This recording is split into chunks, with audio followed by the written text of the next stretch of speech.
I want you to get together. I'm sorry. Well, this is the Didn't mean thing, to though. A interrupt lot of you. these stories I'm talking about of hybrid humans, these are X-Men. They used to be men. They are now mutants. They are the superheroes of that day.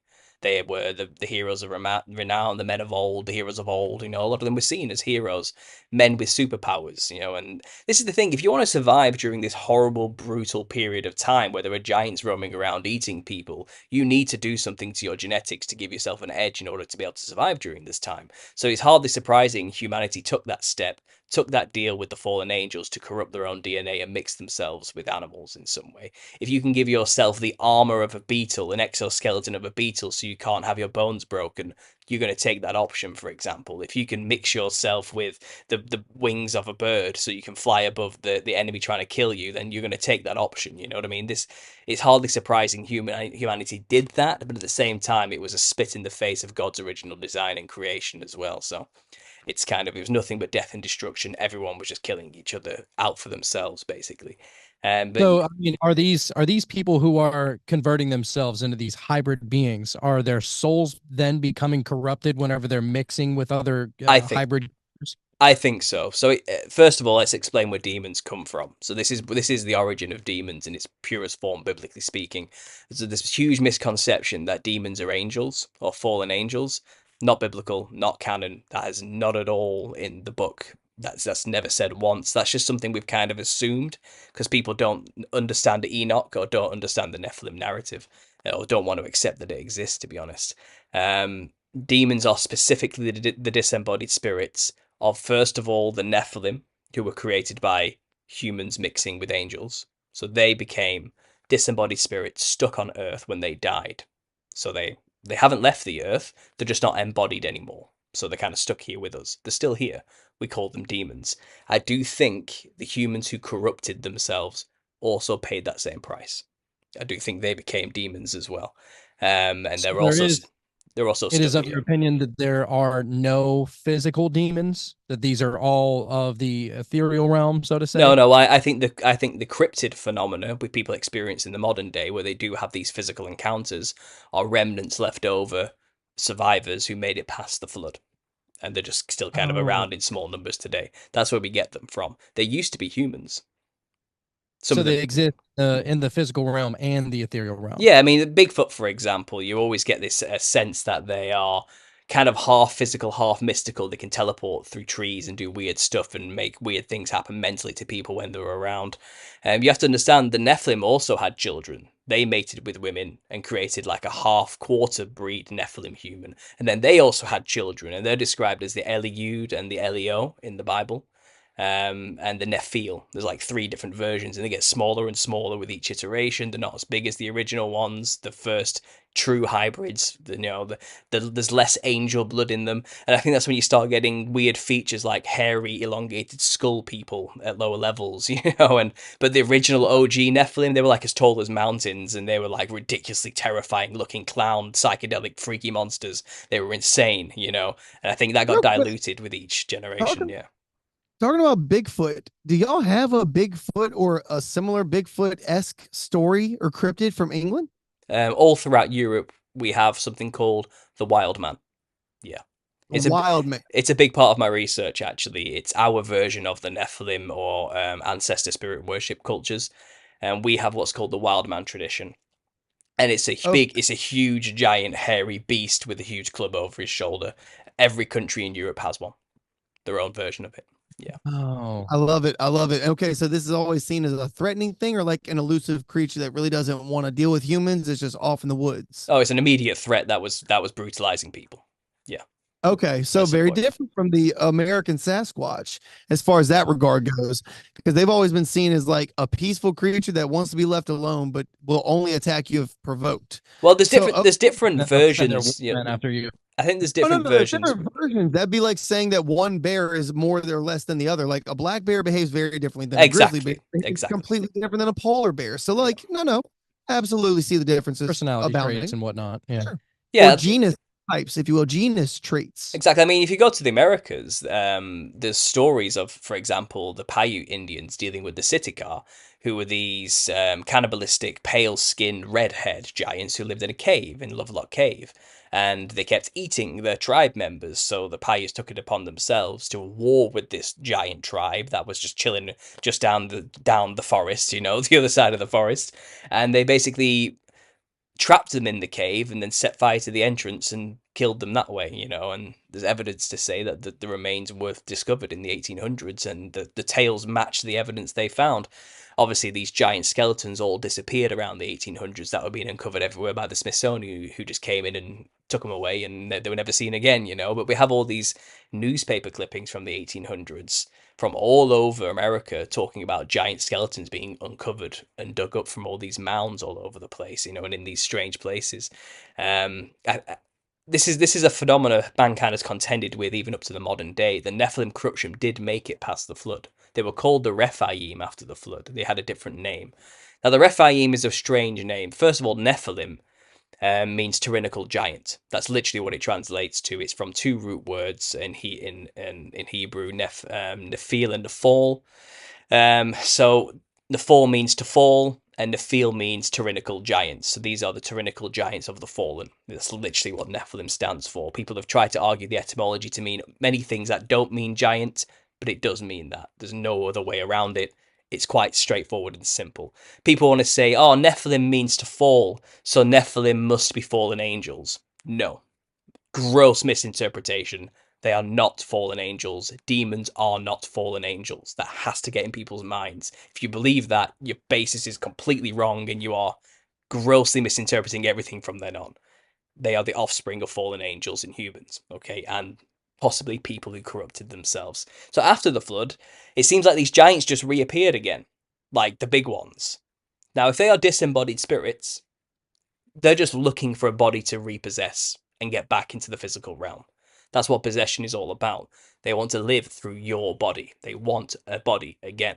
They used to be seen as kings and rulers, don't forget. They were worshipped as gods, and now they're in this pathetic, weird realm with no body and no one can see them, and they have all these desires and hungers of the flesh with no senses to satisfy them.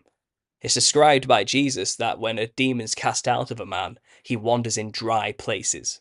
This idea that you thirst and cannot quench it. It's hell for these beings. They hate it there. So they'll do anything they can to get back. And it seems like something happened after the flood that gave them the ability to come back. Possibly hybrid bodies were created for them to re-inhabit in some way. Or, like I said, a lot of these flood myth survival stories of some of them did just make it through, you know, and Numbers talks about, you know, the giants in these lands were as tall as cedar trees and were like grasshoppers in the sights of them. So these were the big ones, you know, they did make it, but they were called the Rephaim. Rephaim means to heal, or the healed ones, or the dead ones, or the healed dead, the undead. So these were resurrected entities from the prior to the past. Some weird stuff was going on. I think Nimrod played a huge part in this. It seems like it says he became a Gibborim. Now Nimrod was the son through Cush from Ham's lineage through Cush, so he was from Noah. He was a human originally, but he became a Gibborim. He became a mighty man. Gibborim's the same thing described to describe the Nephilim, you know.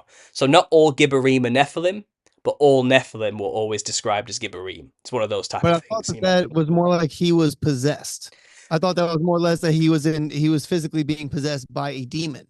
And to that point, I also Perhaps. wanted to ask you, if angels, the fallen angels, are not demons themselves, then where are the fallen angels now? If the demons that you're talking about are only people who have died and did not go to heaven, they don't go to hell. This is their hell. They're now a demon. Where are the fallen angels Okay, so doing? the ones that mated with human women, they were bound in chains in Hades, in Tartarus. They're underground. They're waiting to be released in the last days. This is in Revelations. This is when Abaddon is released from the pit. And along with that, his army of hybrid creatures, which are human scorpion hybrids who have the ability to sting men and not kill them for so many days. And, you know, that's when they get released in the end days. But they, depending, there's arguments today of where you are on the timeline, and if you want to be a preterist, it's already happened. If not, then we're still waiting for that to happen. Who knows? But they were put in chains, you know, and a lot of the other angels saw the punishment and were like, whoa, we're not going to do that again. We're not going to mate with human women again. So this implies, you know, after the flood, they didn't have sex with human women again and create Nephilim that way. They got through some other way, you know. And I think what they did is they convinced humans to corrupt themselves. And that's Okay. how they legalistically got around doing such a thing. Okay, this is the thing about the devil. You know, he's a con man. He gets you to do it to yourself. He doesn't actually break the laws. Do you get what I mean? He's Right. convincing you that it's a good idea to break the laws instead. And I think a lot of these angels are still around. No, it says specifically, you know, we wrestle not against flesh and blood, but against principalities, against powers, against spiritual wickedness in high places. They're still here. These fallen angels, this rebellion never ended. We're still in the midst of the rebellion. We're still in the throes of it all. But Jesus came and defeated them. That's the point. Okay. So That's the that's Jesus' story. He came to put an end to the war and give us a way out. Because up until that point, we were just fodder, and the demons had free reign to just possess us, and we had no way to cast them out effectively. But Jesus has given us all this ability. They're a defeated enemy now. That's the whole. the Yeah. the angels are now under the control of Satan. Then is that what you're saying? The fallen angels. So Yeah, the Well, fallen angels are you now can under the you can control of. you can argue about who Satan is. The people say there's many Satans. There's a spiritual hierarchy to the angels, and there is definitely a leader. People say it's Azazel or Samyaza who was the leader of the Watchers, but some people argue that it's Lucifer. But then who is Lucifer? Some people say Lucifer is actually a Nephilim who was the son of. It gets wild when you actually try to speculate who that character is, but Satan's more of a name. It's more like a title. It means the adversary. But it's always okay. applied to a heavenly being, like an angel who's on the bad side. That's always applied to that type of thing. Uh, But that isn't to say the devil there isn't a head one, but who that is, it's the father of lies. I think he preferred to stay hidden. It's hard to tell exactly, pinpoint who the angel is, and he that's the wouldn't. thing. He's known as the Great Deceiver. Yeah, the dragon, the great Which, dragon, and he's got which, many as you titles. say, he doesn't. He, like you said, he doesn't break the laws. He deceives the person into choosing because God has given us all free will. We have to make the conscious choice to do Yeah. right or choose to do wrong and suffer the consequences of the both of those actions. Some will be good, some will be bad. But he Mhm. gives us the choice accordingly. Satan doesn't force anything. He gives you the opportunity to react and respond according to whatever you will do. So I Tempta- agree with that as well. Temptation. He tempts Yeah. people. That's the idea, and then when we do something bad, he's like, "See, God, your creation isn't that great." He's the accuser. That's the idea. But again, we're still in the midst of this. But when Jesus came and did what he did, the keys to Hades were given over to him. The keys to hell, he defeated death, and we can now have peace of mind. you know, in knowing that we're not under the thumb of these evil creatures anymore.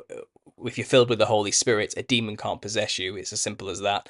There's no room for both of them in there, And we have power to cast these things out, and his plan's done. We're kind of in the last stages now, where Satan gets to have his little last attempts before he's just thrown in the lake of fire. If you can argue where we are in this timeline, it's not really relevant to my theory necessarily, but it's fun to speculate. I can't give definitive answers on all that, but in terms of the history, that's pretty clear. Yeah. Right. Timelines are always very skewed, and once you start to say that you're in this timeline, then it almost like people stop listening because times and numbers and everything, they become very skewed. People become attached to these times and attached to Yeah, these numbers. I don't play that game. I'm not a doomsday Right. sayer. I'm not a date setter or anything like that. I just like to go into the history. So, anyway, so if we want to talk about the clowns here, I think I've laid a good biblical history so we can get an idea. I've gone into this plenty on the channel, but you loosely now kind of understand the world we were dealing with. Okay. Now, Mm. first of all, you have to imagine what a seraphim angel would have looked like, which I believe were the ones who mated with human women. It says, Well, we do have a couple of descriptions in the Bible, and if I'm not mistaken, weren't the seraphims the one that were also placed outside of the Garden of Eden once they were cast out of it to that was guard the garden? that was a cherubim with a flaming sword. Cherubim, excuse So they me, were a excuse me. different they were a different class. Yeah, the seraphim are a very specific class. They are the dragons. Okay, a seraph is the Hebrew word for the burning bite of a serpent, and seraphim means fiery flying serpent. That's literally what it means. These were the dragons of the past. You find many cultures are dragon worship cultures. China is a prime example of this. That they literally worship the dragons. They believe the dragons created the culture and civilization. And wherever you see dragons represented anywhere, they are talking about the Seraphim angels, specifically the bad ones. You know, usually the I ones was that, gonna say you know. always a negative connotation though. I mean, Very but rare. not all Certain Asian Seraphim. cultures, not all are negative. I say Yeah, Asian cultures, they have some that worship them and deify them. We have certain Mesoamerican tribes that had like snake god and yeah, chicken god, snake chicken god. It was a weird one. Quetzalcoatl or whatever. I can't pronounce his word. yeah. Quetzalcoatl. But That's right. things, though, not always negative, but yes, across the world, most cultures have dragons, and most of the time they are seen with fear and reverence, but also like it's understood they're a dangerous creature. I mean, a fire-breathing dragon doesn't in style like No. you think of something scary. You know what I'm saying? Right. Yeah, but they were a lot smarter than they weren't just beasts. You know what I mean? These were intelligent, shape-shifting angels at the end of the day, and they had their main form was that of a dragon. You know, they took that form, I think, because that was representative of their nature, and, you know, of the reptilian kind. You know, and it's fearsome. You know, it's a power symbol. You know, it's dick measuring stuff. I think that these angels were playing a game. They wanted to be seen as gods. What better form to take than a giant fiery snake in the sky? You know. And this is the thing, even like Australia has the rainbow serpent, for example, which created a Yeah. life. You know, they have everywhere has the serpent gods and their offspring. Okay, and they all have their own names for it. In Australia, for example, the offspring is the Wandjina. And the Wandjina is literally said to be the creators of mankind's culture and civilization. And if you look at a representation of a Wandjina from the Kimberley region of Australia, the offspring of the rainbow serpents, they look just like clowns. And I'm not even joking. It's literally a clown as we would call it today, with a big red afro, pale white skin, a red nose, white ruff around the neck, polka dot patterned clothing. It looks like a clown through and through. What? Yeah, I know. It's ridiculous. Oh, And yes, you know, and I've made plenty of videos about this, but that's the how do you most. spell that? I want to look it up. Wandjina. Wand Gina. Oh man. Okay. Yeah. Wow. Look at this shit here, dude. Well, I'm going to share the screen for Yeah, all of yeah. the Patreon and Rockfin members. By the way, you won't be able to see all of the references that we happen to reference as part of the grateful and the great and powerful Paul over here. What he's referencing is the Wand. What did you say? It's the Wandjina? The Yeah, dude. Wandjina. So Wow. yeah, you can see the snake, the rainbow serpent in the center of them all, in that middle one, for example. And these are the lightning gods that came to Earth. Nephilim are always linked with lightning in every culture you go to, so they're always associated with bringing rain and lightning and thunder or something. Just like the Heyoka um, creature or demon in the North America tribes. He's a thunder god as well, and he has black and white fractal patterns and jester horns and all sorts of things. But these are the Wanjinas. They are like the earthly offspring of the rainbow serpent, and they look like clowns. They're dressed in a clown costume. Bro, You know? this is crazy. They got the red polka dots. They got the Yeah, red noses, the white skin. yeah. This is creepy. Now It's they try and say, oh well, symbolically, those red polka dots represent raindrops. And these things were like ethereal entities that brought rain with them wherever their giant heads floated around. I've I never seen red rain. That's just me. I That's ca- just me. I Yeah. call absolute bullshit on that. This is what they look like. This is straight up what they look like. It's serpent features. They have serpent skin because they are half serpent, half human. This is what a half serpent, half human hybrid would look like. Look at them holding tiny people there. You know, Looking um, like they're about to eat them or Wow. cook them, dude. yeah, I mean, and what they do, they repaint these ancient rock paintings. You can see one there, for example, at the top right now in the middle with the red nose. And they repaint these every year, and you have to be a shaman to do it. No, no, not anybody can just do this because it's like a great honor to do this, and you're not allowed. They consider it extremely offensive if you're not a member of the tribe to paint a Wandjina. You cannot do it, and they'll sue you. And they're actually trying to sue an artist, a Belgian artist, right now, who's making money off and making artwork based on the Wandjina. And they're like trying to sue her for robbing cultural appropriation, you know. But basically, they believe that when the Wandjina died physically, they went to a cave and did a self portrait of themselves before they died. So that's why they have these rock paintings of these Wandjinas in this one specific region of Australia and nowhere else. This is where they were hanging out, you know what I mean? This particular version of Nephilim, you know, and there's many It all versions. makes sense. Isn't Yeah. it like 8 of the 10 most deadliest snakes on earth live in Australia, or 9 of the 10, or some shit like that? It makes sense that this would be where the serpent Nephilim would have set up shop. Oh no, there's more. No, that's not where they set up shop. That everywhere, every continent, every single corner of the earth is covered in these things, and they all have their own cultural different ways of depicting them. That's just the most clownish one I've seen, most overtly like a Western clown I've ever seen. You know, many other ones are similar featured, but you more have to Yeah. make inferences. So most of my work is an anthropological study of all of these cultures, all of the earth, showing the parallels to their versions of the Nephilim. Every culture has their own culturally artistic stylized depiction of Nephilim creatures. Okay. Not to get you way off topic here, but I have to ask, because you have gone through so much history, so many references, so many topics, just boom, boom, boom. What is your background? How did you get started in this? Did you come from a classically academically trained historian background? Are you an anthropologist? Are you like, how did you really get started? You said in 2014 you really dove in. Tell Um, me how all this research really began for you, Maybe it was just curiosity. because you said you didn't come from a Christian background. no, I'm an artist. I have a degree in fine art. I'm a painter, drawer, sculptor, musician, all that type of thing. I play like 10 instruments, and I've always been a creative, inquisitive mind. And Okay.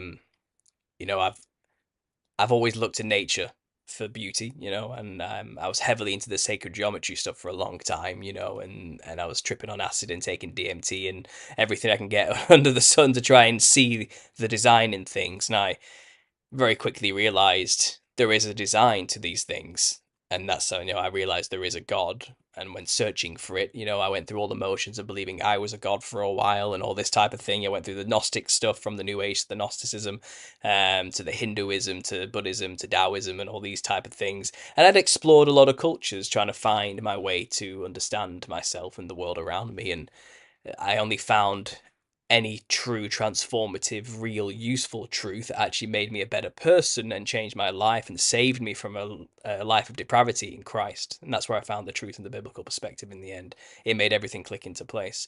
So I just wanted to know everything. So I went deep into the history and I explored the entire world doing that, you know, and I went into it. And I've always been a reader. I've always studied things. Like I said, I have my own degree in fine art. I've written a dissertation on symbolism in the occult and all these type of things. You know, I've always just done this. It's just the world I swim in, and it's where I find joy. I have fun doing this. So that's it, really. I Okay. love it, dude. So you went on your own spiritual path, and this is where you ended up. Yeah. I mean, I didn't. I that's. didn't. I mean, it's, I didn't think I would be the guy talking about clowns. Trust me, I don't care about clowns. I don't care about them. I'm not a juggalo or anything. You know what I mean? I've never followed clown culture. I've just they've never even been a thought. It's just a pattern recognition. I God, know.